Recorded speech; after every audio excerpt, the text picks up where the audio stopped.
Сәлеметсіздер ме, құрметті көрермен, біздің каналға қош келдіңіз. Әлемде және Қазақстанда болып жатқан маңызды және шұғыл жаңалықтарды арнамыздан бақылап отырыңыз. Қытайдың солтүстік батысында жер сілкініп 118 адам қаза тапты. Ресми мәліметке сүйенсек, 6,2 балдық дүмпу тіркелген. ақш геологиялық зерттеулер институты жер сілкінісінің магнитудасы 5,9 деп бағалады. Қытайдың солтүстік батысында жер сілкініп 118 адам қаза тапты.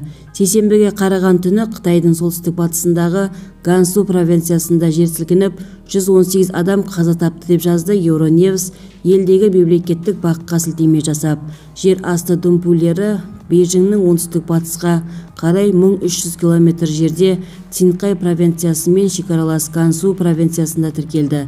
Ресми мәліметке сүйенсек, 6,2 балдық дүмпу тіркелген.